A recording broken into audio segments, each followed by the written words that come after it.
Hey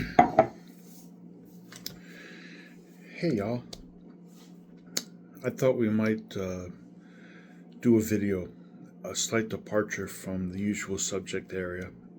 Um, we usually are dealing with martial arts and some of the more detailed, subtle aspects thereof. I thought we might discuss the assassination of the CEO by the kid, Mangione. And my purpose in discussing this event is not so much to buttress any particular opinion, but to really understand some of the more subtle aspects of the situation, to unpack some interesting and little known facts that people don't consider before rushing to judgment on matters of this sort. Ethically, if we don't understand motivation, it's hard to really make a decision about a person's ethical choice.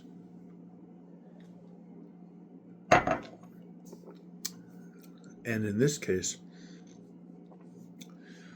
there is actually a history of people doing things to call to others to action, things that many would consider extreme. And let's look at that. So, when we look at this situation and the two people involved, we'll find that the kid comes from a well-heeled family. He is very well educated. And indeed, if you look at social protests, starting with Marx, you will see that a lot of these protests are started by people from the upper class. Marx himself came from a well-to-do family, Trotsky as well. Lenin called middle class, but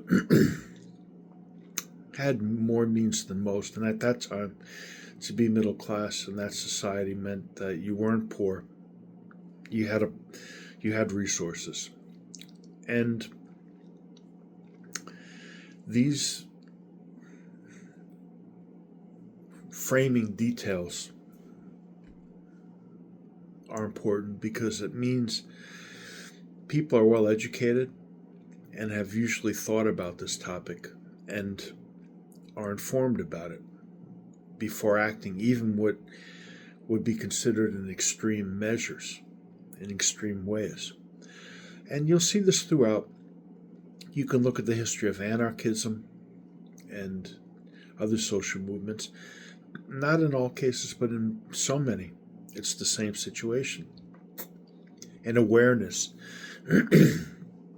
grows about an issue and how severe it is, and one is called to action. If you look at all the social movements in this country, you will see many of them, if not all of them, basically come from that tradition of socialism in some form or another.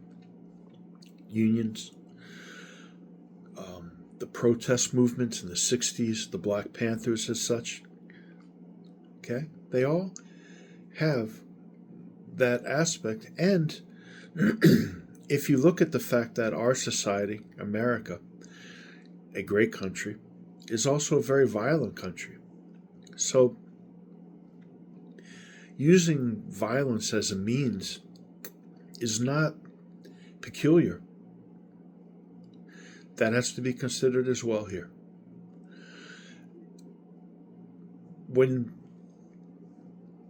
you talk about those means, when we talk about things like what happened recently with Donald Trump, you look at some of the protest movements in the 60s, you'll notice that this country was never really threatened by that. The media would have you believe that there's insurrection and all these possibilities, but this country basically was fine. It held together, and extreme measures are sometimes called for. When you talk about how so many black people were redlined by the economics with loans, you talk about the racism in the 60s, even, okay, early 60s.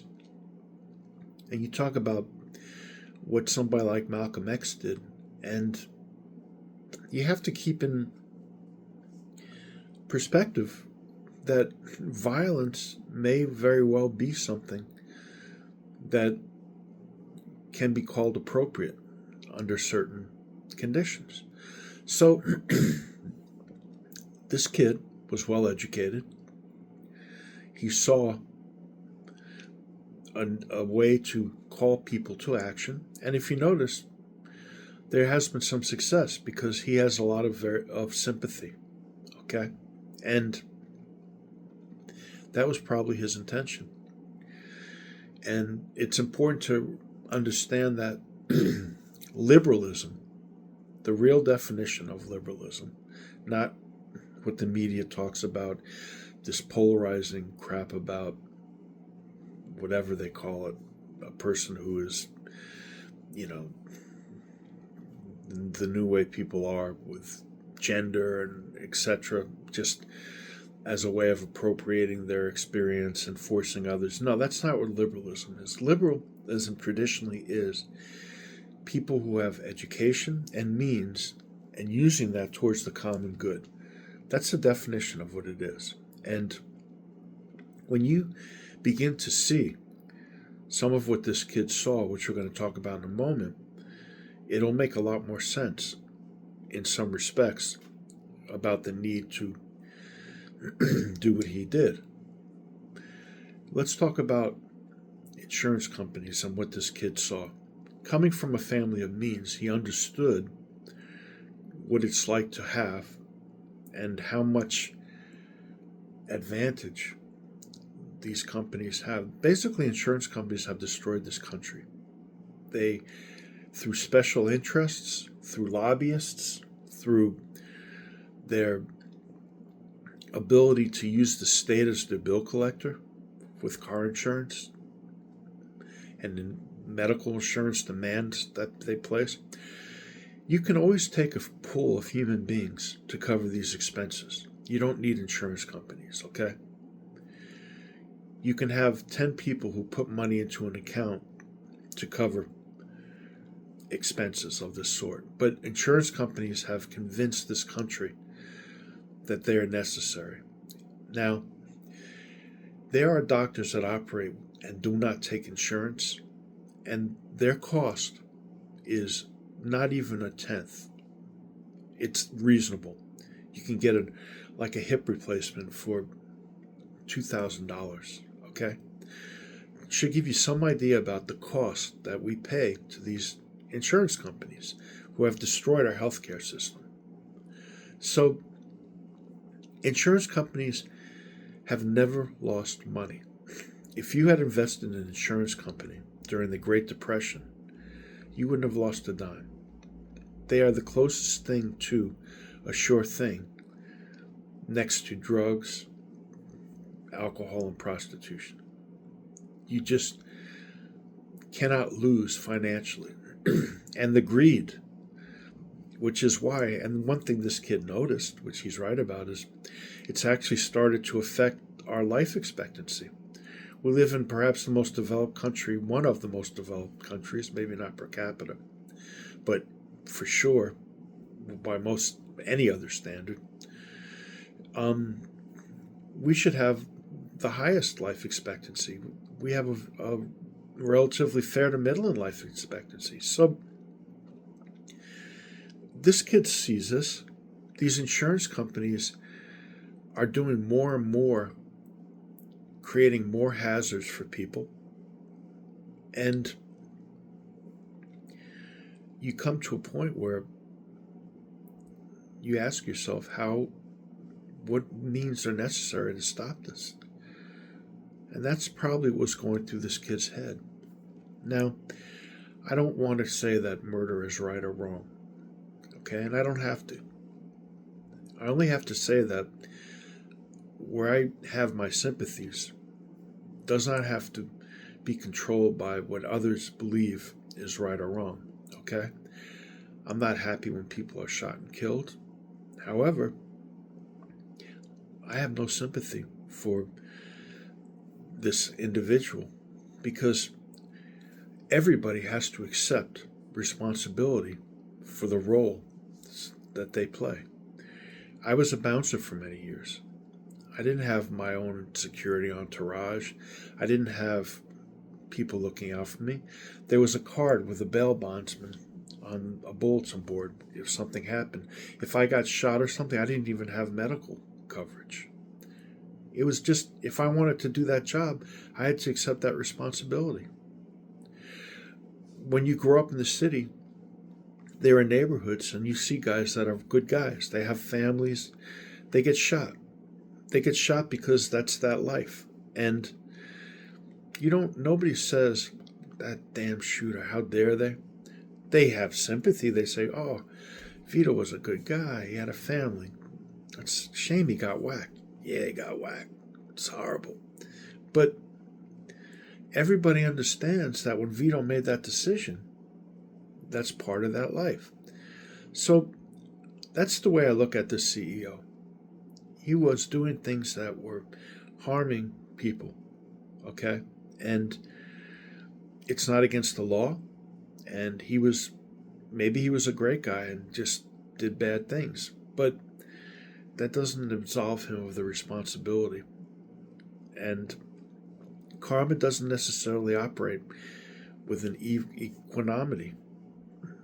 Sometimes you're in the wrong place at the wrong time, and that's just the way it is. That's how nature operates. I mean, you ever watch an animal being killed, slaughtered for food by another animal? It's not kind and heartening. And that animal didn't do anything to deserve that per se. So, and if you were this kid, I want everybody to keep something in mind. A lot of us have raised kids. I have two boys, one of about this kid's age.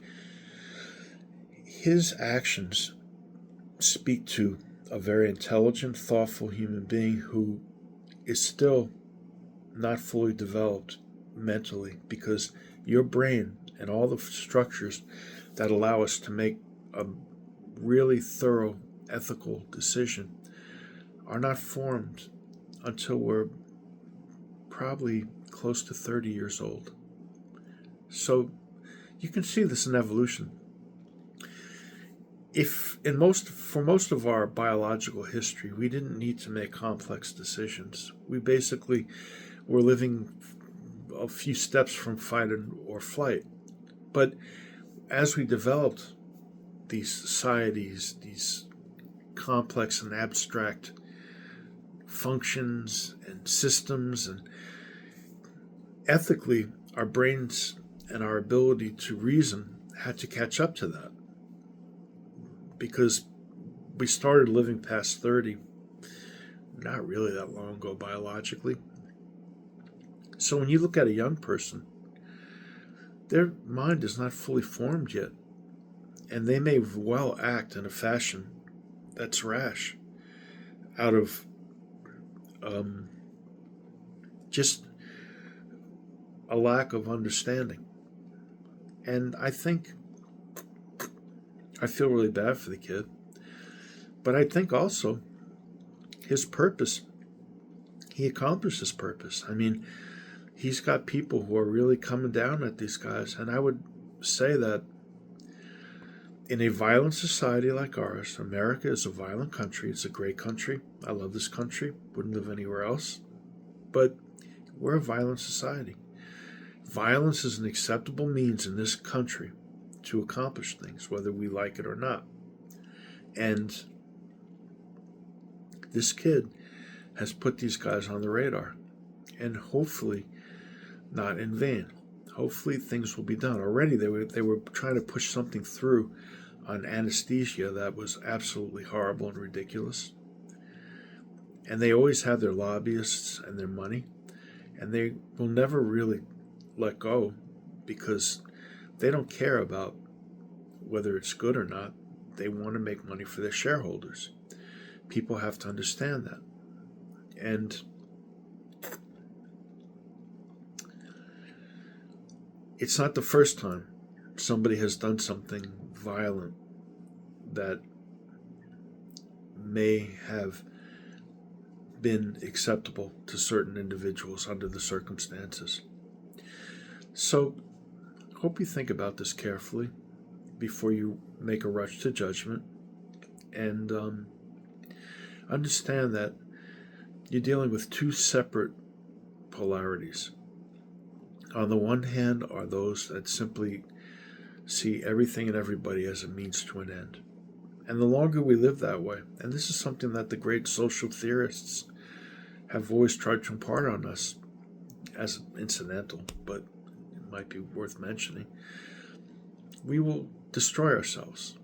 Okay, as long as we let people, these strong men like Putin, destroy the world, okay, and without any regard for basic human life, all life, sentient life, not just human, but when Putin destroys a country for some stupid reason to take some more area, like that's what Russia needs, right? With people starving, with the lowest birth rate, one of the lowest birth rates, they need more area, right? I mean, you're destroying people's lives.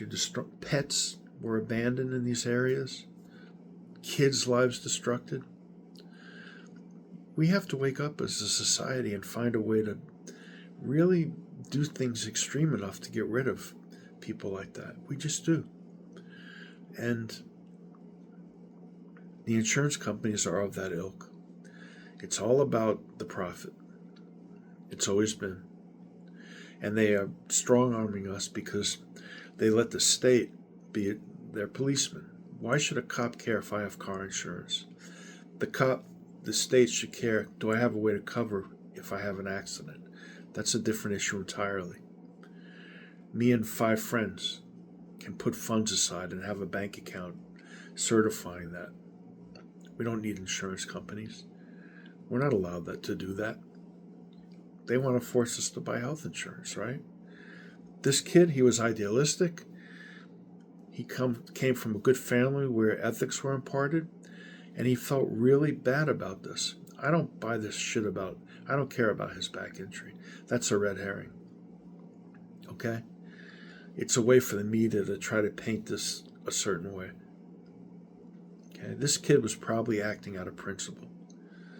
And as a young person, and an intelligent young person who saw how horrible this was when coming from a family with means, it really gave him a situation where he couldn't live any longer without trying to do something about it. What he did was extreme, and it'll cost him tremendously. I only hope that people can take some good from this by trying to lobby against these horrible companies that have destroyed our medical system. To some degree, we need things like that, perhaps, but it's really tipped over. It's too much in that direction. These insurance companies, the kid saw how life expectancy was being affected. That's what set him off. And he's right about that. That's insane. Anyway, take her easy.